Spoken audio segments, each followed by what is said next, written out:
Bayangkan jika hidupmu dikelilingi oleh arwah penasaran setiap hari, dan satu di antaranya mencintaimu begitu dalam, hingga dia tidak rela kamu dimiliki siapapun.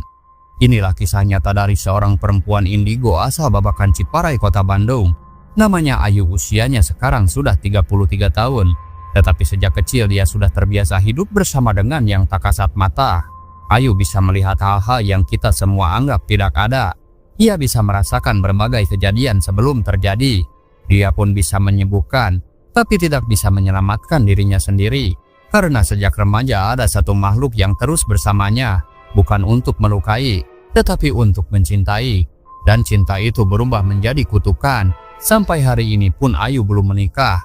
Bukan karena dia tidak laku, justru banyak sekali pria yang ingin menikahinya. Tetapi setiap ada yang mendekat, justru pria itu akan celaka karena selalu ada yang menahannya. Jadi sebelum kamu lanjut nonton dan mendengarkan, coba lihat di sekeliling kalian. Apa kamu yakin kamu sendirian sekarang? Karena katanya roh penasaran itu suka ikut siapa saja yang larut dalam ceritanya. Dan selamat datang di kisah horor Ayu dari Babakan Ciparai, Kota Bandung.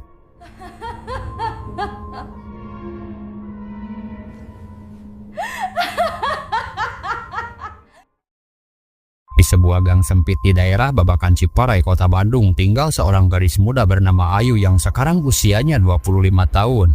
Dia berkerudung, berkacamata, dan sekilas tampak seperti perempuan biasa.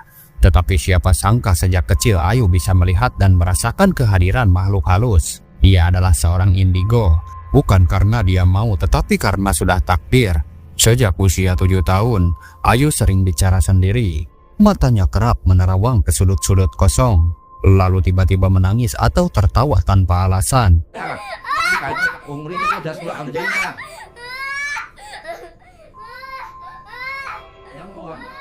Orang tuanya sempat membawanya ke berbagai tempat seperti ustadz, kiai, bahkan psikolog, tapi tidak ada yang berhasil menyembuhkannya. Ayu mah beda, hirup napa barengan jemu teka tinggali. Begitulah kata uwa-uwanya yang paling tua. Ayu hidup dikelilingi oleh arwah setiap hari. Dia sudah biasa melihat sosok nenek tanpa kepala duduk di dapur, atau anak kecil berlari di ruang tengah padahal tidak ada siapa-siapa. Anehnya Ayu tak pernah merasa benar-benar takut. Dia sudah kebal, malah kadang dia justru yang menenangkan mereka, memberikan doa, atau menyampaikan pesan terakhir mereka kepada keluarga yang masih hidup. Kemampuan Ayu tak berhenti di situ. Dia bisa melihat peristiwa sebelum terjadi, seperti kecelakaan, kematian, bahkan perselingkuhan. Kadang datang lewat mimpi, kadang sekilas seperti kilatan ingatan yang bukan miliknya. Hal itu membuatnya dijauhi teman dan ditakuti orang sekampung. Tetapi justru banyak juga yang datang minta bantuan, terutama mereka yang kehilangan atau merasa diganggu makhluk halus. Tapi Ayu menyimpan satu rahasia besar dalam tubuhnya. Dalam dirinya telah berdiam dua arwah kuat yang tak pernah benar-benar pergi. Yang pertama adalah sosok Karuhun, atau leluhur dari garis darah ibunya. Sosok tua bersorban putih yang kerap muncul dalam mimpinya. Dia memandu dan menjaga. Dia tidak berbicara, hanya menatap, mungkin kehadirannya sebagai sosok penjaga. Yang kedua adalah sosok gaib misterius, roh seorang laki-laki yang jatuh cinta padanya sejak Ayu remaja. Entah siapa dia, Ayu pun hanya tahu dia selalu hadir saat Ayu disakiti. Saat Ayu mencoba menjalin hubungan dengan seorang pria, selalu ada yang aneh terjadi. Lelaki itu mendadak sakit, kehilangan pekerjaan, bahkan mengalami kecelakaan. Sampai akhirnya semua pun menjauh, dan Ayu pun mulai curiga. Dia mencoba diruqyah, bahkan minta dipisahkan dari roh itu, tetapi tidak pernah berhasil. Dia merasa dikurung oleh cinta dari alam lain. Sapanjang waktu aing bogoh ka maneh Ayu, moal aya nu menangkeun maneh salian ti aing. Itu adalah suara yang paling Ayu benci sekaligus paling ia rindukan. Karena jujur Ayu tak pernah merasa kesepian, tapi dia pun tahu ini adalah kesalahan. Cinta dari yang tak kasat mata itu telah merenggut kebebasannya. Waktu pun terus berjalan. Usia Ayu kini 33 tahun. Semua teman sebayanya sudah menikah dan berkeluarga, sedangkan Ayu masih sendiri. Dia pernah jatuh cinta, tetapi setiap kali mencoba membuka hati, selalu ada yang menghalangi. Satu demi satu lelaki yang mendekat padanya mengalami musibah. Entah usahanya bangkrut, bahkan ada yang sampai meninggal dunia. Suatu malam Ayu memutuskan untuk melawan.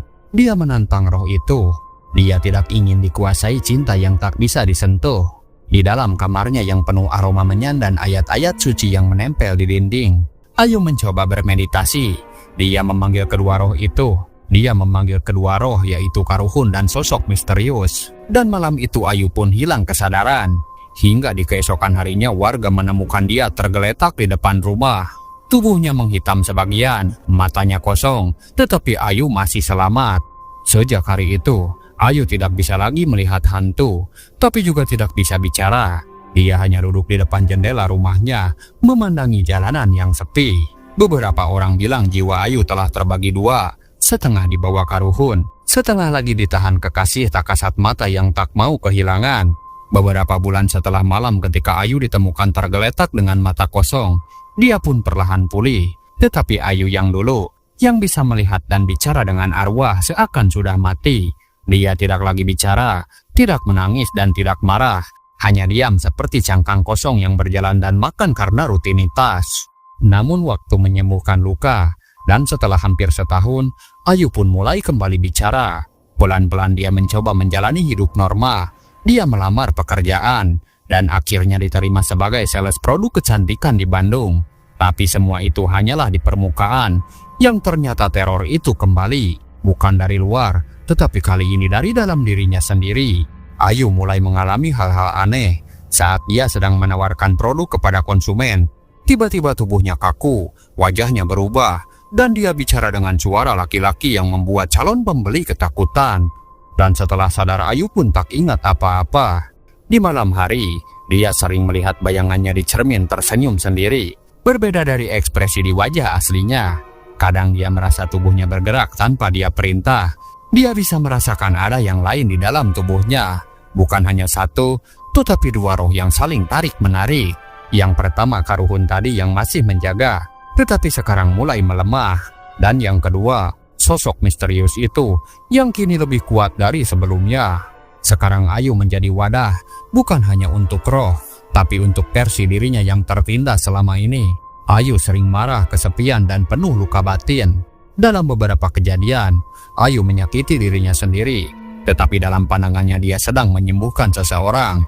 Anehnya dalam mode itu, dia bisa menyembuhkan orang lain secara spiritual, menyembuhkan luka batin orang lain dengan satu kalimat atau satu pandangan. Tetapi efeknya pada Ayu sendiri semakin hancur. Keluarganya pun kembali membawa Ayu ke berbagai tempat. Seorang ajengan di Tasik bilang Ayu sudah bukan manusia biasa. Dan seorang paranormal di Cirebon bahkan menolak membantunya karena katanya Ayu sudah milik dunia lain. Sampai dia pun dibawa ke Riau, Pekanbaru. Di sana Ayu sempat kerasukan selama 2 hari penuh. Yang berbicara adalah lelaki dengan logat Sunda halus tapi kuno. Suaranya berat dan menyayat hati. Kumaha lamun aing hayang salawasna babarengan jeung maneh Ayu, katanya sambil menangis. Para orang pintar itu hanya bisa bilang satu hal. Jika yang menyukai Ayu bukan roh biasa, tapi sosok yang sudah tumbuh bersama Ayu sejak remaja. Dia tumbuh dari perasaan, dari kasih sayang yang tak terbalas, dari energi cinta yang berubah menjadi kepemilikan. Dan hingga kini tak ada yang tahu siapa dia. Ayu pun hidup dalam 2 dunia. Siang hari dia terlihat normal, menjual produk, ngobrol dengan rekan kerja, naik motor keliling kota. Tetapi di malam hari dia adalah ladang pertempuran roh, cinta, dan masa lalu. Di usianya yang sudah kepala 3, Ayu masih sendiri. Tak ada laki-laki yang mampu bertahan. Hanya PDKT, lalu setelah itu semua berakhir tanpa alasan. Di malam tertentu saat hujan turun deras di babakan Ciparai, Ayu bisa terlihat duduk di kamarnya yang gelap, menatap jendela. Di balik bayangannya di kaca, ada sosok laki-laki yang berdiri di belakangnya. Dia tidak pernah berbicara dan hanya menatap. Dan Ayu pun tahu, sampai kapanpun, dia tidak akan pernah benar-benar sendiri.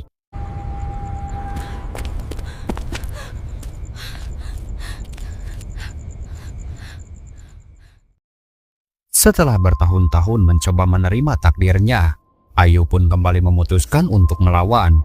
Dia ingin sembuh, ingin hidup normal, ingin bisa mencintai manusia, bukan dikurung oleh cinta dari dunia yang tak terlihat.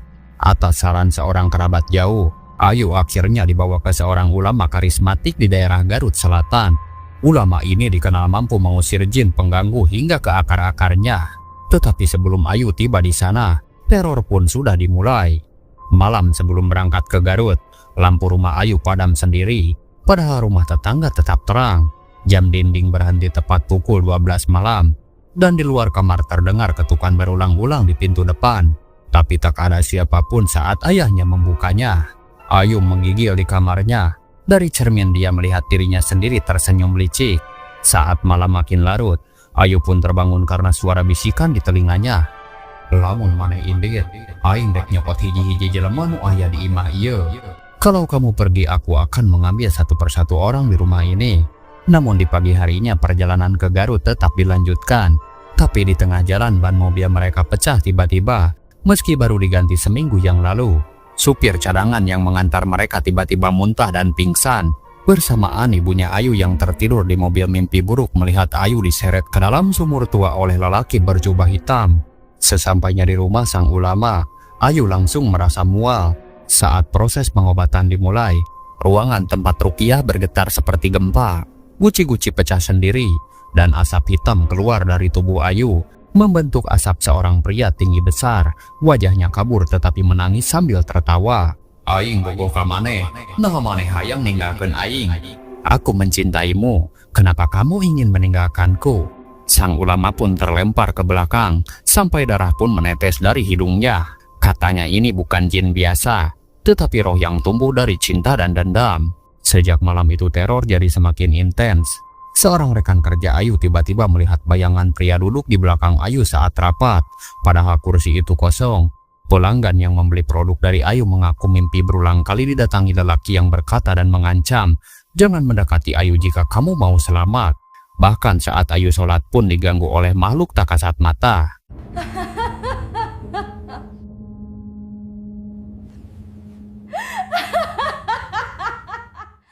Adik Ayu bahkan sempat kesurupan lalu berkata dengan suara berat, "Tong coba-coba ngusir aing, adi maneh bisi cilaka. Jangan coba-coba mengusirnya, adik kamu bisa celaka." Dengan kata lain, roh itu sekarang menyerang orang-orang terdekat. Ayah Ayu mulai sakit keras. Ibunya mimpi setiap malam didatangi suara tangisan pria. Dan Ayu pun mulai kehilangan ingatan. Dia lupa hari, lupa wajah sendiri, dan kadang tidak mengenali keluarganya. Yang lebih mengerikan, kadang suara Ayu berubah di tengah pembicaraan. Ia bisa tertawa sendiri lalu marah-marah, dan tak mengingatnya sama sekali. Kini Ayu tak lagi dihantui, namun dia dikendalikan. Cinta dari dunia lain tidak ingin melepaskannya, dan mulai menunjukkan kekuatannya pada siapapun yang mencoba memisahkan mereka. Dan satu hal yang pasti, semakin Ayu melawan, semakin mengerikan teror yang datang. Setelah berbagai pengobatan gagal, Ayu akhirnya mendapat petunjuk lewat mimpinya. Dalam mimpi itu, dia melihat sebuah saung tua di atas bukit, di mana seorang pria tua bermata putih duduk bersila sambil menunggu dirinya datang. Anehnya saat Ayu terbangun, dia menemukan secari kertas di kamarnya bertuliskan satu kata, yaitu Sumedang. Tanpa pikir panjang, Ayu berangkat ke sana bersama pamannya. Setelah berjam-jam menyusuri hutan kecil dan jalan sempit, mereka akhirnya tiba di tempat yang persis sama seperti dalam mimpinya. Di saung itu seorang pria tua yang dipanggil Abah Jaka sudah menunggu. Abah Jaka pun tidak kaget melihat Ayu. Katanya sudah lama roh yang mencintai Ayu datang padanya, memohon agar Ayu dijaga. Dengan ritual khusus menggunakan asap kemenyan dan cermin hitam, Abah Jaka memperlihatkan sosok yang selama ini diam dalam tubuh Ayu. Wajah itu muncul di cermin samar-samar. Sosok itu adalah seorang pria muda berpakaian zaman kolonial, bermata tajam namun penuh kesedihan. Matanya menatap Ayu dengan rasa cinta tapi juga dendam. Kata Abah Jaka, "Dia bukan makhluk biasa. Dia menunggumu, bukan dari dunia ini, tapi dari masa yang tak pernah kamu ingat." Mendengar itu Ayu pun terdiam, tapi sebelum bisa bertanya lebih lanjut, cermin pun tiba-tiba pecah dan sosok itu pun menghilang. Semua jadi penasaran siapakah dia sebenarnya, reinkarnasi atau lelaki dari masa silam. Beberapa minggu setelah dari Sumedang, Ayu mulai mengalami kilas balik aneh dalam mimpinya. Dia bermimpi menjadi seorang gadis Sunda pada era penjajahan Belanda. Dalam mimpinya dia jatuh cinta dengan seorang pria pribumi yang bekerja sama dengan pasukan pemberontak. Tapi cinta mereka berakhir tragis. Si pria dibunuh, dan si gadis yang juga mirip Ayu dibakar hidup-hidup karena dituduh berkhianat. Ayu pun terbangun dengan tubuh panas seperti terbakar. Tubuhnya penuh luka lebam dan lehernya seperti dicekik. Saat berkonsultasi dengan seorang spiritualis tua di Garut, Ayu diberitahu bahwa pria dalam dirinya adalah roh penasaran dari kekasihnya di masa lalu, yang bersumpah akan selalu bersatu dengannya di kehidupan manapun dan akan menghancurkan siapapun yang mencoba memisahkan mereka. Namun yang lebih mengerikan, rohnya terperangkap karena dia tidak mati secara wajar. Tapi Ayu dianggap sebagai reinkarnasi dari gadis yang membuatnya kehilangan segalanya. Dia mencintaimu, tapi juga menyalahkanmu. Selama ini Ayu hidup dalam ketakutan, dalam tubuh yang setengah milik dirinya, setengah milik seseorang dari masa silam. Kini Ayu masih tinggal di rumah kecilnya di Babakan Ciparai, hidup seperti orang biasa. Dia bekerja pulang dan tertawa bersama keluarga. Tapi setiap malam, ketika lampu kamar dimatikan dan semua orang terlelap, Ayu duduk diam menghadap cermin. Dia berbicara, tapi bukan pada dirinya sendiri. Dia tersenyum tapi bukan karena bahagia. Karena di balik cermin itu, ada sosok yang terus menunggu. Sosok lelaki asing dengan tatapan kosong, yang sejak dulu mencintainya dalam sunyi. Dan sampai detik ini, Ayu belum pernah benar-benar sendiri. Karena cinta dari dunia lain tak pernah mengenal kata selesai. Lalu itulah cerita kisah nyata dari Ayu yang tinggal di daerah Babakan Ciparai, Kota Bandung. Mungkin di lain kesempatan kita bisa berjumpa di channel ini dengan Ayu secara langsung.